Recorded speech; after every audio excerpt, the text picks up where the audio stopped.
Siapakah yang dikurbankan Abraham, Ishak atau Ismail? Bagian ketiga. Kehendak Allah dari kita sebagai generasi manusia Allah. Bagi Abraham, istrinya, Sarah yang akan mengandung adalah hal yang mustahil. Ini baginya seolah-olah Tuhan yang menciptakan manusia. Namun Tuhan tidak tahu bila kapan seseorang manusia perempuan mampu dan bisa melahirkan anak. Dalam imajinasi Abraham pada usianya yang akan mencapai berkepala 10 atau usia 100 tahun, ia tidak percaya kemungkinan Sarah atau istrinya yang sudah tua bisa mendapatkan seorang anak. Pikirnya tentulah tidak bisa melahirkan anak lagi di usia tua, apalagi yang telah mencapai usia berkepala 10 atau di usia 100 tahun. Dari sudut pandang manusia, kita juga percaya tentang pemikiran Abraham ini, bahwa mustahil bagi seorang perempuan yang sudah tua dapat melahirkan anak lagi. Namun faktanya adalah tidak ada yang mustahil bagi Allah. Tidak ada yang tidak mungkin bagi Tuhan. Ini sudah terbukti bahwa Ishak lahir pada waktu yang tepat, waktu yang Tuhan janjikan kepada Abraham dan Sarah. Apa yang bagi mereka itu tidak mungkin, tetapi itu bisa dilakukan menjadi mungkin bagi Allah. Tuhanlah yang menyebabkan dan membuat Ishak dilahirkan tepat pada waktu yang telah Tuhan tetapkan. Kelahiran Ishak ini adalah fakta yang benar-benar terjadi atau benar-benar terlaksana sesuai dengan rencana dan pemikiran Tuhan. Pemikiran Tuhan sangat jauh kontras dengan apa yang dalam pemikiran manusia. Abraham dan Sarah yang percaya atau tidak, tetapi Allah tidak mencapaikan apapun bagi mereka yang Abraham dan Sarah pikirkan atau ketahui tersebut. Manusia, siapapun ia yang percaya atau tidak percaya, tetapi Tuhan tidak mencapaikan apapun bagi orang itu, apa yang dipikirkan atau diketahuinya.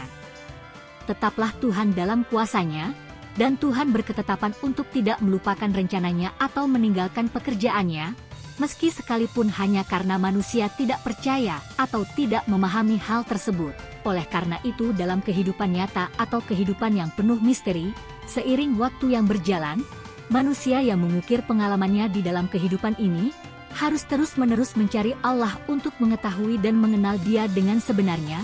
Manusia berupaya agar bisa memahami karakter dan karya Allah yang sesungguhnya. Dalam buku mengatakan, apa yang manusia lakukan atau pikirkan, apa yang manusia pahami, rencana-rencana manusia, tak satu pun dari semua ini ada kaitannya dengan Tuhan. Segala sesuatunya berjalan menurut rencana Tuhan, sesuai dengan waktu dan tahap yang ditetapkan oleh Tuhan. Seperti inilah prinsip pekerjaan Tuhan. Tuhan tidak mencampuri apapun yang manusia pikirkan atau ketahui, tetapi Dia juga tidak melupakan rencananya atau meninggalkan pekerjaannya hanya karena manusia tidak percaya atau tidak memahaminya. Dengan demikian, fakta yang terjadi adalah sesuai dengan rencana dan pemikiran Tuhan. Inilah tepatnya yang kita lihat dalam Alkitab. Tuhan menyebabkan Ishak dilahirkan tepat pada waktu yang telah Tuhan tetapkan. Apakah fakta tersebut membuktikan bahwa perilaku dan tindakan manusia menghalangi pekerjaan Tuhan? Jawabannya tidak. Semua ini tidak menghalangi pekerjaan Tuhan. Apakah iman manusia yang kecil kepada Tuhan, serta gagasan dan imajinasinya tentang Tuhan mempengaruhi pekerjaan Tuhan? Jawabannya tidak. Sama sekali tidak. Rencana pengelolaan Tuhan tidak dipengaruhi oleh manusia, perkara, atau lingkungan apapun. Semua yang Dia tetapkan untuk dilakukan akan diselesaikan dan tergenapi pada waktunya dan sesuai dengan rencananya, dan pekerjaannya tidak dapat diganggu-gugat oleh siapapun. Tuhan mengabaikan aspek-aspek tertentu dari kebodohan dan ketidaktahuan manusia, dan bahkan mengabaikan aspek-aspek tertentu dari penentangan dan gagasan manusia terhadapnya. Dan Dia melakukan pekerjaan yang harus Dia laksanakan dan selesaikan tanpa mempedulikan apapun. Inilah watak Tuhan dan inilah cerminan kemahakuasaannya Tuhan. Kutipan dari buku, Pekerjaan Tuhan, Watak Tuhan, dan Tuhan itu sendiri. Manusia yang bergenerasi atau beranak cucu atau berkembang biak di bumi, dari satu generasi ke generasi berikutnya. Dalam ukuran standar generasi manusia biasa adalah berketurunan satu keturunan dalam setiap waktu 25 tahun sekali. Barulah melahirkan anak sebagai satu generasi berikutnya yaitu generasi manusia lazimnya. Sedangkan dalam ukuran standar generasi Allah adalah manusia Allah bergenerasi atau memiliki satu keturunan dalam waktu 100 tahun sekali. Barulah melahirkan anak sebagai satu generasi berikutnya, yaitu generasi manusia Allah atau generasi anak-anak Tuhan. Jadi, satu generasi manusia Allah atau generasi anak-anak Tuhan ada dalam rentang waktu 100 tahun. Sedangkan satu generasi manusia lazimnya ada dalam rentang waktu 25 tahun, maka perbandingan jumlah generasi yang didapat adalah 1:4. dalam arti kata bahwa ada satu generasi manusia Allah yang berbanding 4 generasi manusia biasa lazimnya dalam kurun waktu 100 tahun. Untuk mendapatkan satu generasi manusia Allah, manusia harus bersabar menunggu hingga usianya mencapai 100 tahun, tetapi bila dalam manusia biasa seperti pada lazimnya, manusia membutuhkan waktu hanya 25 tahun saja untuk mendapatkan satu generasi manusia biasa.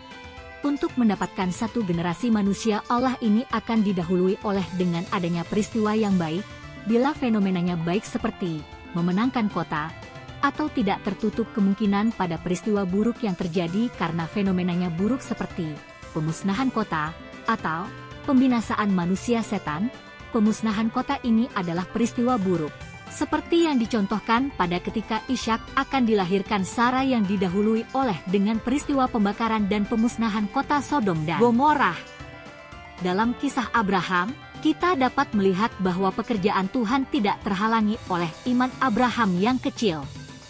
Tidak peduli apa yang Abraham pikirkan, Tuhan tetap akan memenuhi apa yang telah Dia janjikan sesuai dengan rencananya. Seperti kata akan dalam Skriptur. Kejadian 17 ayat 21. Tetapi perjanjianku akan kutetapkan dengan Ishak, yang akan dilahirkan Sarah bagimu, di saat seperti ini, juga di tahun yang akan datang. Ketetapan Allah itu mengungkapkan otoritas dan kuasa Tuhan. Tidak ada yang dapat menghalangi hal-hal yang Tuhan ingin capai. Segala hal akan diselesaikan sesuai dengan rencana Tuhan. Otoritas dan kekuasaan Tuhan tidak dapat dipahami oleh manusia. Segala sesuatu terlaksana oleh firman Tuhan.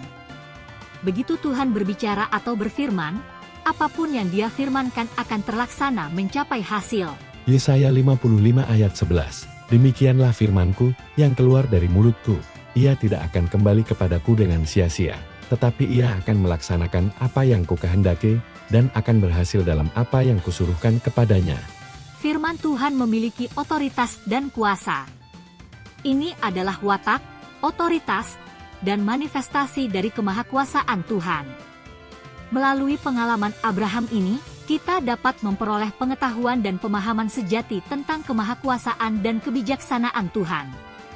Kita dapat mengetahui kehendak Allah dari kita agar kita menjadi dan memperoleh keturunan bergenerasi-generasi manusia Allah atau generasi anak-anak Tuhan di muka bumi, menegakkan dan menghadirkan nilai-nilai kerajaan sorga Allah di gereja, di tempat bekerja, dan atau dimanapun kita berada. Demikian pembelajaran kali ini, dan bersambung ke bagian keempat.